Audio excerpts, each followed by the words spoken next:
Obi Wan Kenobi is a name that echoes through history, not just as a Jedi, but as a legend.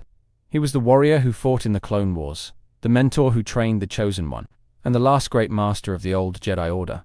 His victories were many, and his wisdom was unmatched. Yet for all his power, for all his experience, he made the same mistake twice. A mistake that did not just cost him, it cost the entire galaxy. Twice he had the chance to end Darth Vader. Twice he let him live. And the consequences of that hesitation reshaped the fate of the universe. There are moments in history that define everything. A single choice, a hesitation, a decision made or left unmade. These are the moments that separate victory from defeat, peace from war, life from death. Obi-Wan Kenobi found himself in two such moments, standing over the broken body of a man he once called a brother. He had the power to end him. He had the right, the duty. And yet, in the face of it all, he chose to walk away. Was it mercy? Was it weakness? Or was it something far worse?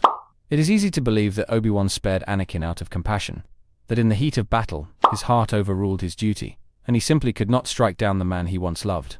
But what if it was more than that? What if, deep down, he was afraid? Not afraid of Anakin, not afraid of Vader, but afraid of what it would mean to truly let go.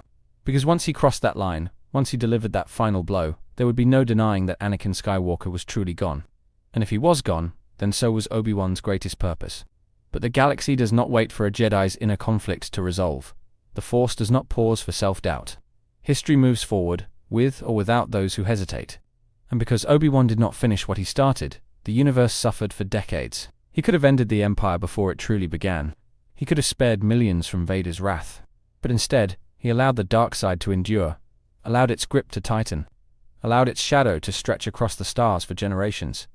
Not because he was powerless, but because, in the two moments that mattered most, he refused to act. In this video, we are going to break down the two defining moments of Obi-Wan's life. The two times he stood over Vader, lightsaber in hand, with the power to change the course of history. We will examine why he hesitated, what that hesitation cost, and whether his mercy was truly an act of righteousness, or the greatest mistake a Jedi has ever made. Obi-Wan had every reason to end Anakin when he had the chance. The man he once trained, the friend he once cherished, was gone.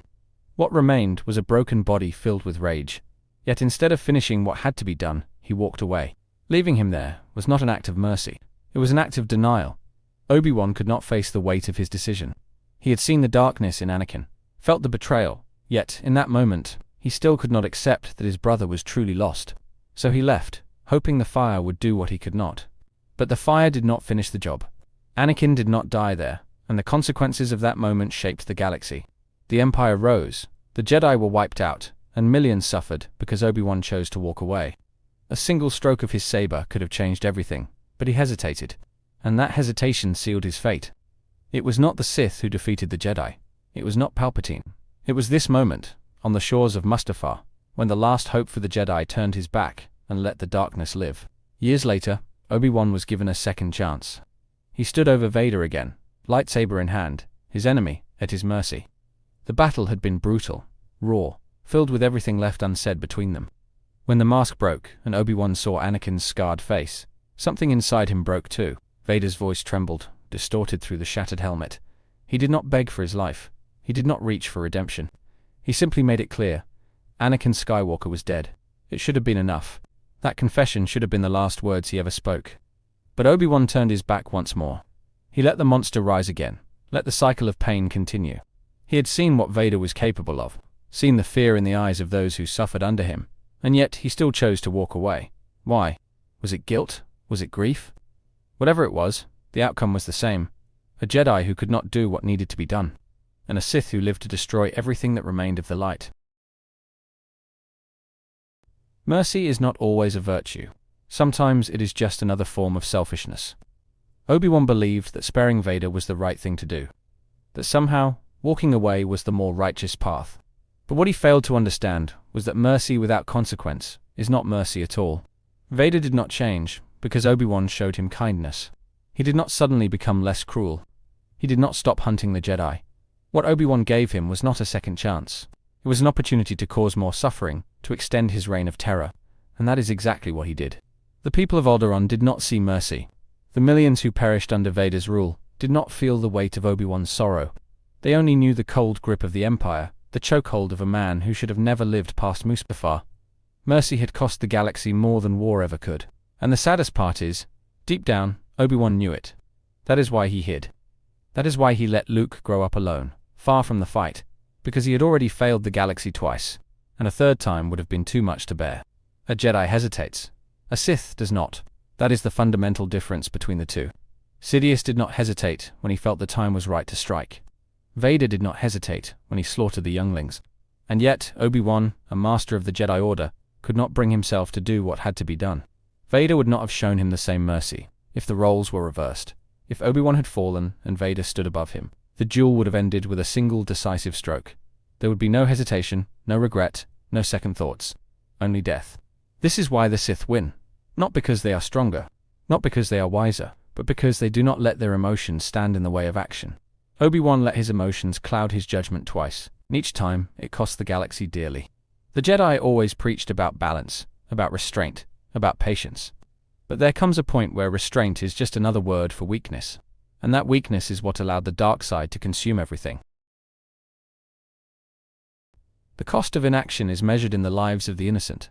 When Obi-Wan walked away from Mustafar, he condemned the galaxy to 20 years of suffering. When he walked away from Jabim, he sentenced even more to the same fate. He thought he was following the Jedi way, but the Jedi way had already failed. The Jedi Code is built on peace, but peace is a lie when evil is left unchecked. Obi-Wan could have ended Vader, could have prevented the destruction of entire planets, could have stopped the Empire before it became unstoppable. Instead, he let it all happen. Luke never had to be the chosen one. The rebellion never had to exist. So many lives could have been saved if Obi-Wan had done what needed to be done. But he let history repeat itself. He made the same mistake twice. And when the galaxy bled, it was not just because of the Sith, it was because of him. People love to call Vader a monster, and he was.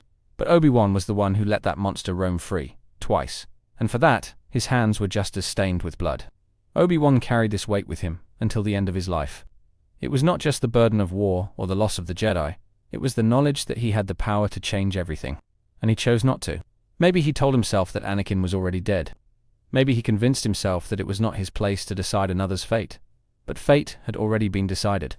The moment he let Vader live, he ensured that countless others would die. And in the end, it was not Obi-Wan who defeated Vader. It was not his wisdom, his patience, or his mercy that ended the Empire. It was the son of the man he could not kill. A boy who had to face the nightmare that Obi-Wan left behind. The Jedi were supposed to bring balance. But Obi-Wan did not bring balance. He brought suffering. He walked away from the fight twice, and both times, the galaxy paid the price.